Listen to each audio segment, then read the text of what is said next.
Star को बड़े प्यार से बोली। एक दिन राय स्टार की दादी राय स्टार को बड़े प्यार से बोली, अरे राय स्टार बेटा, अब तेरी उम्र निकली जा रही है। देख, अब तो शादी के लायक हो गया है। अब तो कर ही ले शादी। आखिर कब तक मैं तेरा ख्याल रखूंगी? मुझे भी कभी ना कभी तो गांव वापस जाना ही है। फिर तुझे कौन खिलाएगा पिलाएगा? मैं चाहती हूँ कि गाँव जाने से पहले मैं अपनी बहू का मुँह देख लूँ। राय स्टार पहले तो थोड़ा चुप रहा, फिर धीरे से बोला, दादी, शादी करने से मैंने कब मना किया है? मैं तो खुद करना चाहता हूँ, लेकिन हम जैसे गरीब लोगों को अपनी बेटी देगा कौन? मैंने बहुत जगह हाथ पैर मारे, कोशिश की, पर मुझे कोई लड़की मिली ही नहीं। अब आप ही बताओ, मैं शादी कैसे करूं? क्या आपकी पहचान में कोई लड़की है? दादी मुस्कुराई और बोली, हाँ, मेरे पास बहुत सारी लड़कियों के रिश्ते हैं। सब अपने जैसे गरीब ही हैं, लेकिन दिखने में बेहद खूबसूरत हैं।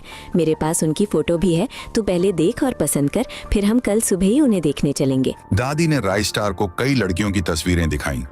सारी लड़कियां बहुत प्यारी थीं, लेकिन राय स्टार की नजर एक फोटो पर जाकर टिक गई। वह पायल थी। राय स्टार अपनी दादी से बोला, दादी ये देखो, ये लड़की बहुत खूबसूरत है। मेरी तरफ से तो पक्का हाँ है, आप ही जाकर बात करो। अगले ही दिन दादी रिश्ता लेकर पायल के घर पहुंच गई। वहां पायल और उसकी माँ से दादी ने सीधी बात की, देखो जी, मेरा पोता राय स्टार आपकी बेटी को पसंद करता है और उससे शादी करना चाहता है। मेरा बच्चा दिखने में भी बहुत हैंडसम है। पायल की माँ ने सोचकर कहा, ठीक है, आप अपने लड़के की फोटो दिखाइए। अगर हमें अच्छा लगा तो रिश्ता पक्का समझते हैं। जब पायल और उसकी माँ ने राय स्टार की फोटो देखी तो पायल के चेहरे पर एक शर्मीली मुस्कान आ गई। उसे राय स्टार पहली नजर में पसंद आ गया था। पायल की माँ ने एक गहरी सांस ली और खुशी से कहा, तो देखिए, हमें आपका बेटा पसंद है। हमारी तरफ से भी इस रिश्ते के लिए हाँ है। हम कुछ ही दिनों में शादी पक्की करेंगे। और फिर वो शुभ दिन आ गया। बड़े धूमधाम से राय स्टार और पायल की शादी हुई। शादी के बाद दोनों एक प्यारे पति पत्नी बनकर घर लौटे। दादी गांव चली गई। शादी की भागदौड़ की थकान की वजह से पायल कमरे में आते ही बिस्तर पर सो गई। थोड़ी देर बाद राय स्टार भी उसके बाजू में जाकर लेट गया। उस रात दोनों ने एक दूसरे को जाना, ढेर सारी प्यार भरी बातें की और वो उनकी पहली खूबसूरत रात थी। शादी को कुछ दिन बीत चुके थे। एक सुबह जब राय स्टार और पायल सो रहे थे, तभी घर की डोरबेल बजी। राय स्टार की नींद खुली और वह आलस छोड़कर नीचे गया। दरवाजा खोला तो देखा सामने उसका जिगरी दोस्त अमित खड़ा था।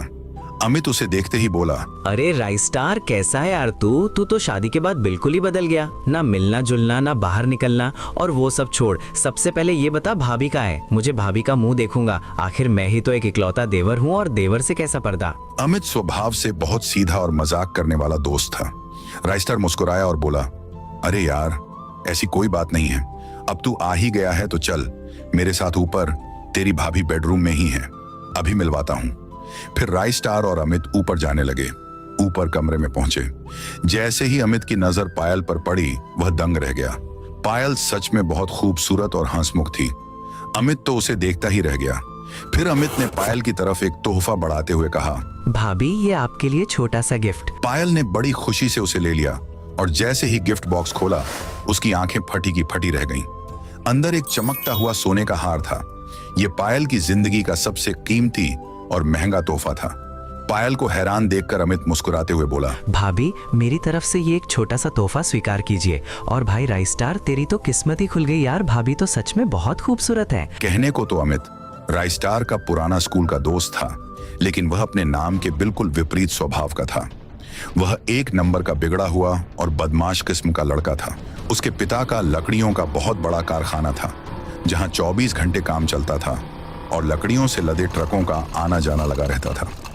अमित बस दिन में 1-2 घंटे कारखाने में आराम करने जाता। वह रोज अपने बाप से 2-3 लाख रुपए कैश ऐश करने के लिए लेता और उन्हें पार्टियों, आवारागर्दी और नई नई बाइकों पर उड़ा देता। अमित राय स्टार के साथ पहले स्कूल में पढ़ता था। वहीं उसकी दोस्ती हो गई थी। साथ पढ़े जरूर थे, लेकिन दोनों के स्वभाव में जमीन आसमान का फर्क था। राय स्टार सीधा साधा और नेक दिल इंसान था, जो सबको अपने जैसा ही समझता और हर किसी पर जल्दी भरोसा कर लेता था। दूसरी तरफ पायल धीरे धीरे राय स्टार की सादगी से चिढ़ने लगी थी। वह चाहती थी कि वह हर वक्त सज धज कर रानी की तरह बैठी रहे और उसका पति बस दिन रात उसकी खूबसूरती की तारीफें करता रहे। राय स्टार अपनी पत्नी से बेइंतहा प्यार तो करता था, लेकिन उसे न तो बनावटी मीठी बातें करनी आती थी और न ही उसके पास इतना वक्त था। आखिर उसे घर चलाने के लिए अपनी